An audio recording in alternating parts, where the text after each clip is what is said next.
for staying on to what is, I suppose, the graveyard shift. I have got a fairly short presentation. It's a shortened version of the normal presentation we'd make. For those people who would like more detail, longer presentations are available on our website. So, by now, all of us are well acquainted with the effects of COVID-19 on our lives and our business.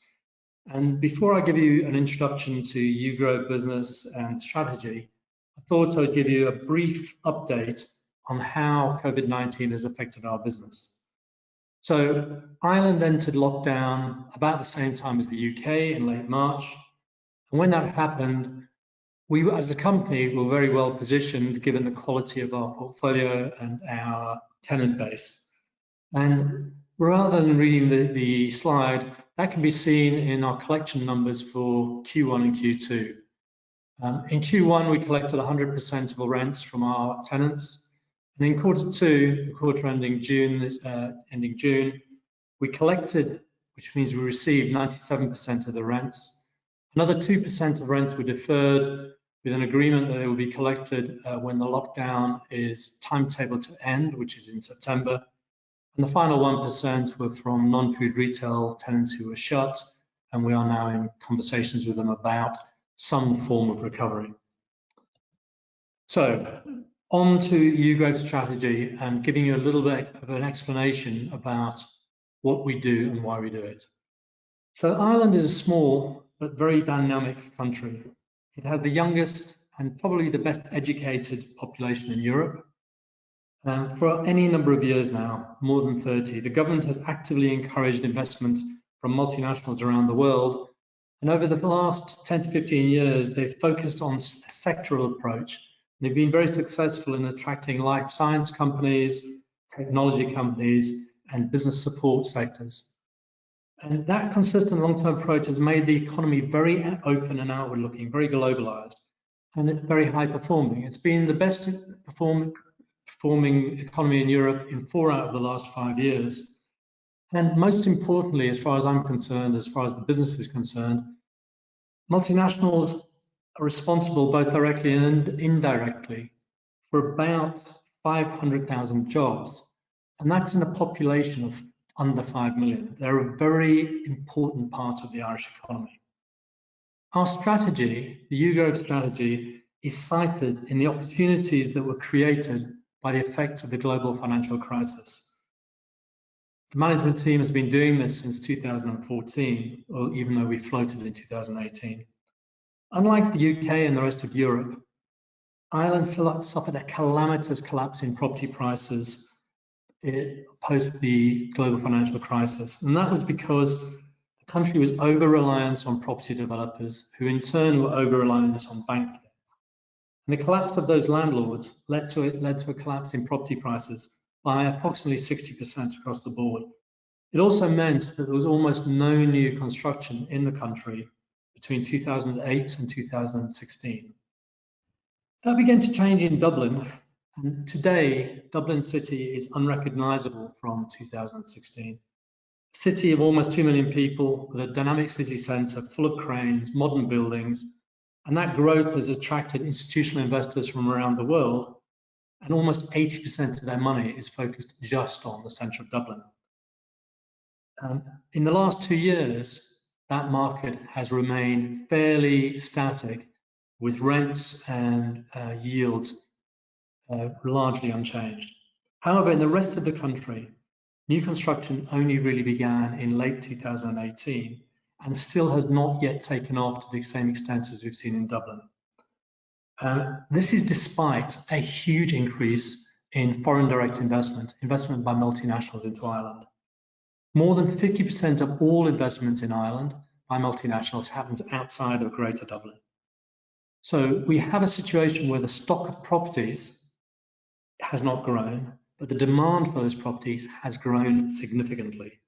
And that lack of new supply means vacancy rates are at historic lows, and rents, which had been started rising in late 2016, have continued to rise and are still rising today. Despite this backdrop, institutional investment outside of central Dublin has been slow to react. There are a number of reasons for that, and I'm sure I'll get some questions on that later. But what that means is it's still possible to invest in good quality buildings with excellent quality tenants at yields almost twice of what are available in central Dublin. And our strategy is simple. We look for buildings that industrial buildings and offices that are suitable for large corporates or government tenants, are attractive to large corporates and government tenants, are situated in areas where there are large clusters of potential tenants and low vacancy rates. And we look for buildings that can be bought at or preferably below rebuild cost. What does this mean? Well, when we look at our results for our shareholders, first of all, you can see that property value, the value of our portfolio has grown. It's not as impressive as Warehouse REIT, but still it has grown. When we floated in June 2018, we had a portfolio of 26 million euros.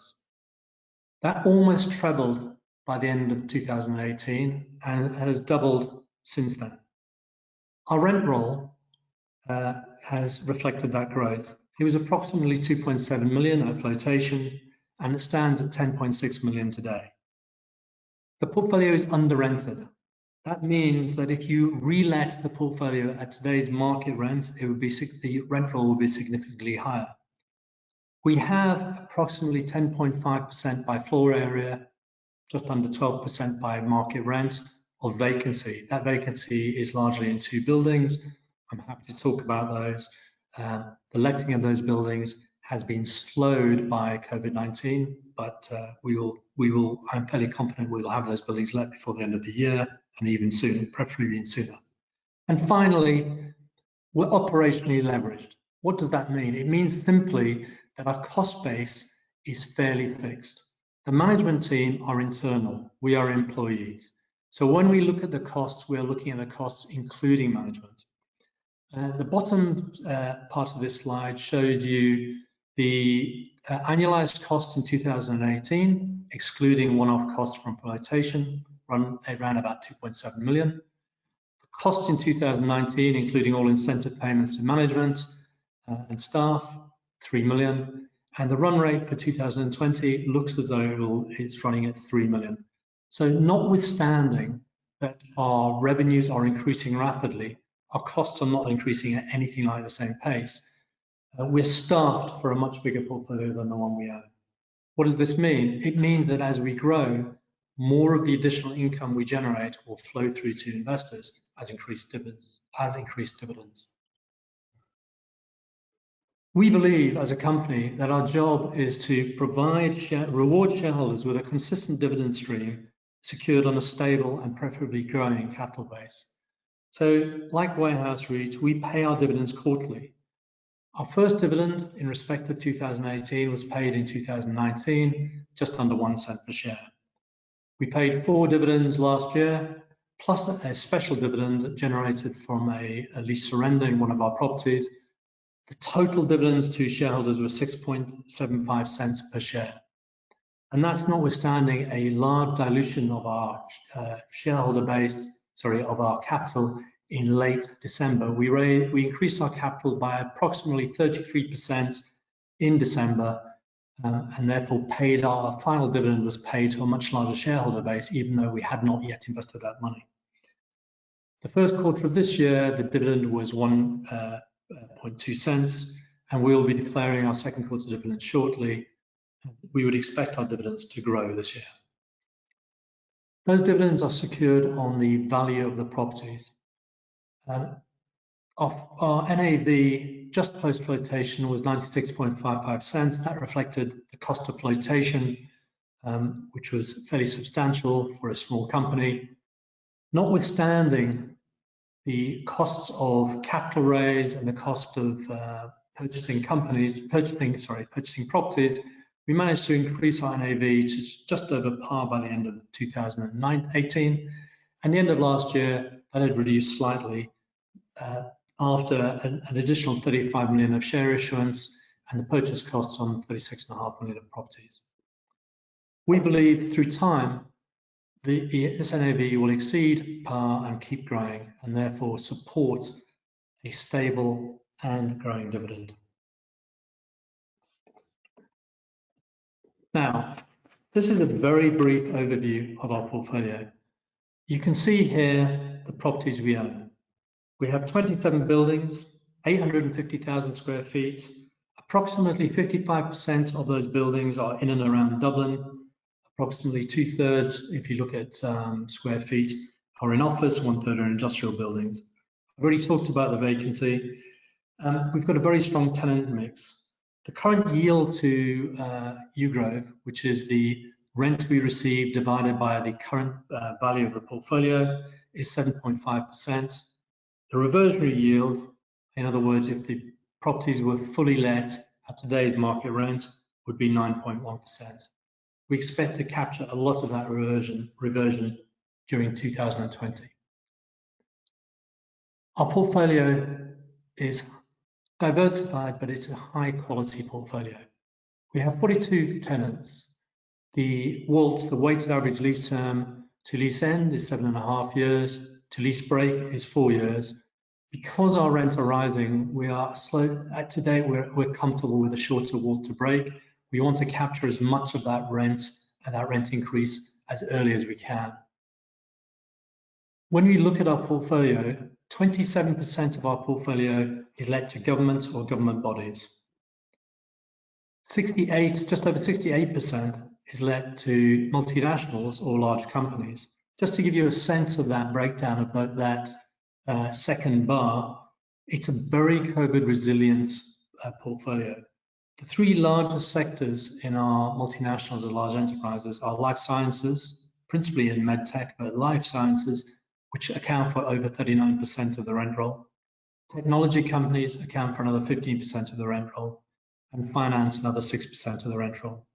So together with governments, those three largest sectors account for 87% of our rent roll. And you can see some of the names of our largest tenants on the right-hand side. For those of you who don't know, Optum is a subsidiary of United Health, the world's largest health company. ESB is the electricity supply board of Ireland. KCI, part of 3M. Now, what do? We're a conservative company. We buy well. We spend a lot of time analyzing assets. Our focus is on strong covenants. We want to be sure that the tenants that inhabit our buildings can and will continue to honor their leases, and that means understanding the credit risks they entail. We buy institutional buildings, in other words, buildings that are suitable and attractive to those tenants, and we buy in locations with limited vacancy and excess demand. We look for and we like tenants with a long-term commitment to their location. What that means is we spend a lot of time analyzing the locations to understand how many employees they have who are local, what their ties are to the local supply chain. Many of these tenants have been in situ for a period of 10 years or more. How much they're involved with local universities or research institutes. We engage with those tenants to help them improve their property and I'm trying to understand their growth plans and I'm going to give you some examples of what we do, because we believe a tenant that stays in place and grows is more valuable for us as a landlord than a tenant that continually moves. And finally, we like to manage the pipeline of new acquisitions so we can deploy our new capital consistently and rapidly. Just to give you an idea, during 2019, we committed all of the capital we raised. We had 2 capital raises, one in June and one in December. We committed that capital within 2 weeks of the capital raise. So what you see in front of you is a photograph of part of an IDA Island business park in Athlone. Athlone is a small town, a reasonable sized town by Ireland standards, but a small town by UK standards, which is in the middle of the country, halfway between Dublin and Galway on the west coast. The park has 9 large life science companies in a number of buildings, and we own 5 buildings on this park, let to 3 tenants. 2 of those tenants are currently in growth mode. They have current growth plans, and we are engaged with those tenants on trying to facilitate those plans. Those plans involve helping them get through the initial parts of the growth, so helping with temporary office or canteen developments, helping with car parks. But they then proceed to constructing new buildings together with a construction company where the tenant commits to a new lease before we break ground. And what we have, therefore, is a tenant who is committed long-term to this location. Now, the reason we like doing this is not only because it keeps the tenant in situ, and these are tenants we like, but actually the returns to Yew Grove from a new transaction like this tend to be 1 to 2% a year better than the returns we can generate in the secondary market by buying an existing building. This is a growing part of our activity. In our current pipeline, which is approximately 140 million of acquisition, this type of activity accounts for approximately 15% and is a growing part of our future development. The second slide you're looking at here is a photograph. Unfortunately, COVID-19 came down so quickly, we didn't have time to take our own drone photograph of the park, but of a business park we bought in February this year. Now, just to give you a sense of how we buy and why we buy, I think the Millennium Business Park is a good example. This park is a very nice park which was built in 2007-8, but when it was built, it was, while it looked very good, it wasn't brilliantly located. To get to the park, you had to drive on an A road, which you can see just at the bottom of this photograph, out of Dublin, and then drive approximately 20 miles beyond the park, and then back through a small country road back into the park. And that really made it unattractive to large companies, except little domestic Irish companies and some medium-sized multinationals. In 2017, the government began expanding the A road into a motorway and had plans for March 2020 to have a junction opening directly onto the park. And we've been tracking this park for some time. We own properties about 20 miles away, we know it well. And in the middle of our capital raise in late November last year, we approached the owners and suggested a transaction. We exchanged on that transaction 2 weeks after we completed the capital raise, and we completed the purchase in February this year. We bought 6 buildings, 140,000 square feet, all offices, one of which was vacant. But by the time we completed, we had identified 2 potential tenants to occupy the building, and we are deep in discussion with one tenant. I would have expected, had COVID-19 not have happened, to have let the building already, but I am highly confident it will be let soon. Given the new motorway, given the rapid access to Dublin, which is now 40 minutes into the park, and to the airport, which is another 40 minutes taking the ring road around Dublin, this has become much more attractive to multinationals, and we expect to see this park grow in value through time. The yield to the company, the gross yield to the company on purchase was 6.3%. I'm confident by the end of this year, if you look at the running return, we will have increased that by almost 50%. So to summarize, our focus on credit, our focus on covenant has resulted in robust rent collections since the onset of COVID-19. Our portfolio is reversionary. Our asset management is targeted to improve earnings and distributable income, even if we don't raise more capital. However, we would like to raise more capital. Today's market offers real opportunity for a credit-focused and experienced local property manager. We have a track record of deploying new capital and debt very quickly and efficiently, minimizing cash drag and maximizing income for our investors. And our operational leverage means that new equity capital will increase revenues faster than costs, and our growth should increase revenue returns through time. In the meantime, our shareholders will continue to enjoy quarterly dividends underpinned by stable capital values. So, as I promised, a reasonably rapid romp through Yew Grove, and hopefully leaving time for questions, and I hope there are plenty of questions. Okay, we have had questions to get through. Let's start with, and this is a few different people have asked the same thing in a few different ways. I'll try and cover that all off in one go. And it's about future demand for office space, people working from home, flexible workforces. Has that impacted, or how has that impacted your planning? Do you think that these tenants and the sort of properties you might look to purchase, you have to revisit how you assess things? No, it's interesting, and we've thought about this a lot, as you'd expect. What we expect to see happen are really two separate developments. Initially, most tenants are going to come back, most office tenants are going to come back by some form of rota, because they will want more space in their offices, they'll want one-way systems. But the longer term, and so in the first instance, I think I don't see an immediate effect. However, longer term, what people want is they want better air conditioning, preferably using windows that open and natural air conditioning. And the reason for that is if you use an enclosed system, you need to have almost hospital grade quality. People will also, I think, will want own door access. They'll want to control their own facilities. I think the biggest concern I would have is on very large multi-story buildings where you have to get to your office by lift. You have very highly densely populated offices. I'm expecting a number of the larger tenants to start thinking about hub and spoke models, where they perhaps have a headquarter in the centre of Dublin and they're looking for overflow offices on business parks around the city or closer to where their staff live.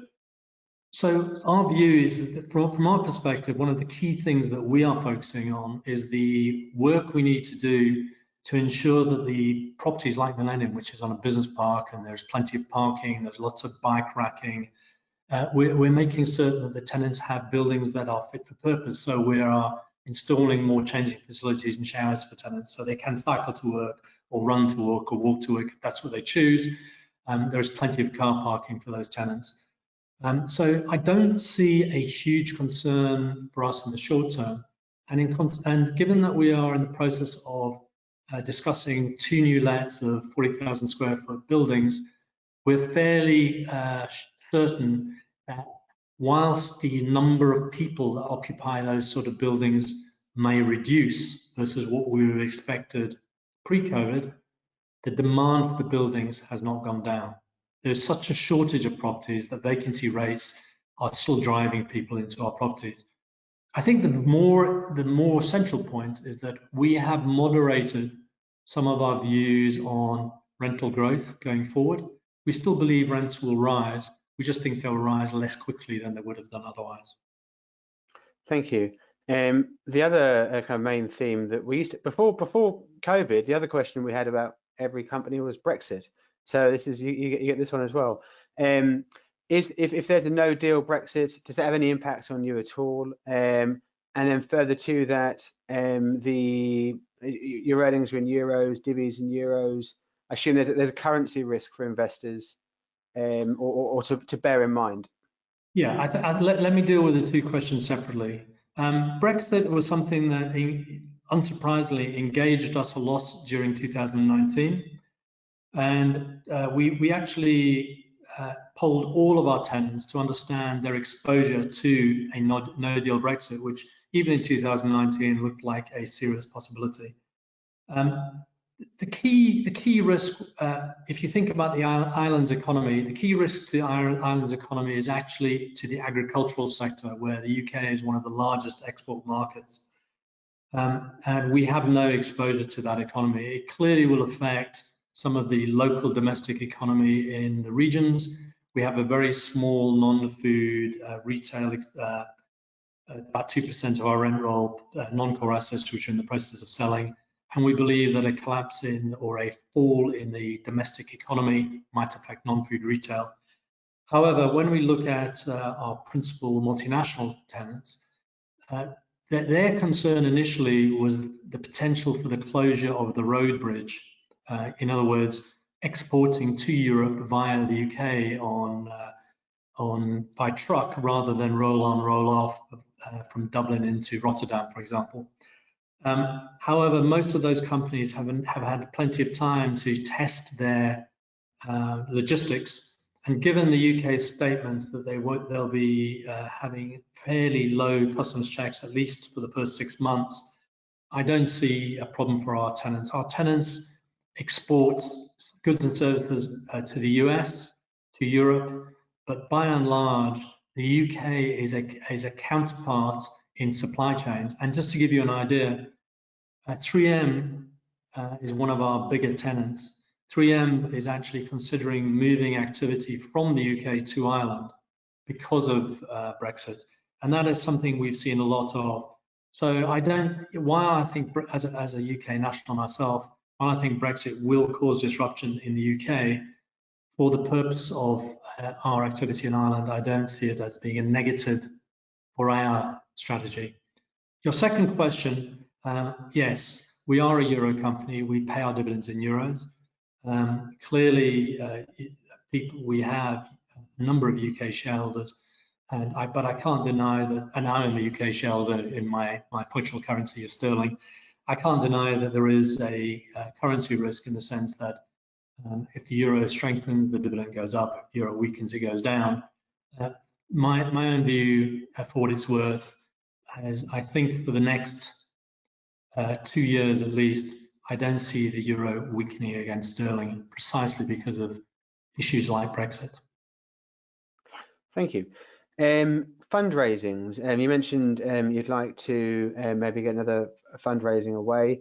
Again, 2 parts to the question. The first, on the raising you did in December, who came in on that? Was it institutional only? Were there wealth managers? I don't think there's a retail element. And again, as we asked Warehouse, if in the future you do another raising, would you look to get retail participation, or how would you approach that? Yeah, just to answer the first part first. During 2019, our investment base, or our new investors, were predominantly large institutions. And that is something we've realized is one of the things that we need to correct.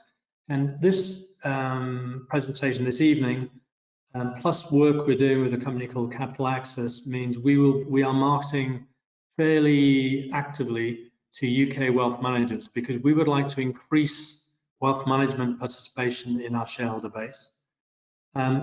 We have not as yet considered a retail part of a capital raise, but I've listened with interest to what Warehouse had to say, and I looked at the Segro transaction done recently.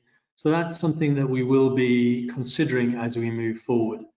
But from our perspective, it is quite clearly part of our activity to try to increase the participation, whether directly or indirectly, by retail investors, indirectly via the wealth management platforms, or directly potentially via something like primary bid. And don't take this the wrong way, but before you agreed to present this evening, I've never heard of Yew Grove REIT. I don't know. And you think you know most companies and most listed things, at least by name. So the institutions that came in last December, were they, do you feel, mostly buying the income story, the growth, a mixture of the two? Did you ever feel for that? Yeah, so I'm not surprised you hadn't heard of Yew Grove REIT. I mean, we're a small company and we have very aggressive growth plans, which have not been derailed, but they've been deferred by COVID. Most of our our initial investor base, who supported us when we were private, were finance professionals, principally, but not entirely, from the City of London, people that we have known through our careers. On flotation, we had a series of institutions, most of whom were buying an income story. What happened in December last year was the institutional makeup of our investor base changed slightly. We started getting the beginnings of professional real estate institutions who were looking to the growth of the company and were sort of taking a 12 to 24 month view that the company would grow fairly significantly. So The third phase, as I've said, is we would like to see much more active, much more regular trading. We would also like to raise our profile with companies like platforms like AJ Bell and similar companies through the UK. And from that point of view, we are trying to improve our public relations, trying to get more news out there, and most importantly, events like this and the next capital raise will try to encourage more investment by those types of platforms. And just this isn't a question, just more of a thought. When I look at some of the most bought investment trusts or REITs on the AJ Bell platform, we often see some of those kind of big box names in there, certainly, and other very popular REITs. And I'm sure there's a correlation between discount and premium to NAV with the with some of those and the retail demand.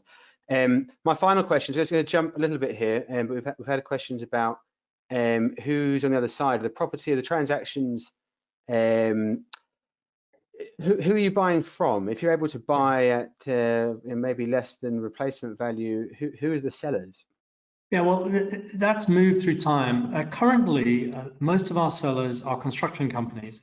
So, as I said in the presentation, the global financial crisis brought a lot of developers, construction companies into bankruptcy, but there were survivors. Now, what's happened is because the Irish economy has performed so well since 2016, those construction companies are doing very well, and they have internal rates of return of high teens to mid-20s. And they still own properties which they built but didn't sell, which have returns of 7-8%. So we bought properties in the Dublin docks from one company, Cullen Construction. We bought properties in Athlone from another company, JJ Rattigan. And what they're doing is they're reinvesting their capital. Notwithstanding they're doing well, the Irish banks still have a very, very conservative lending criteria, which means if you're a construction company, borrowing money from the banks is expensive for construction, is expensive and B, difficult. And therefore, selling properties is one way to raise capital. Another source of capital, another source of properties rather, was that post-crisis, the Irish government, in order to try and encourage investment in what was a bombed out sector, introduced capital gains tax holidays for people who invested from 2010 through 2014. What those holidays said was if you buy these properties and hold them for 7 years and sell them after 7 years, you'll be able to sell them without paying capital gains tax. Those holidays are coming to an end, and many of the investors who are non-Irish institutional investors, in some case large family offices, are selling. When you look at the landscape for sellers outside of central Dublin, there are probably 6 institutional buyers. There are a couple of French private equity funds. There are 3 private companies who buy, and there's Yew Grove. We're the only public company with a stated focus of buying outside of central Dublin, and as such, we tend to attract a lot of those sellers. And then finally, a large group of owners of properties outside of central Dublin were companies like Friends First, Irish Life. They owned large slugs of property, generally through funds. And over the last 2 years, some of those funds have faced redemption pressures, much as you've seen in the UK. And so we've seen some selling from those funds. Jonathan, that's been really interesting. Thank you very much indeed. We are out of time for the webinar this evening.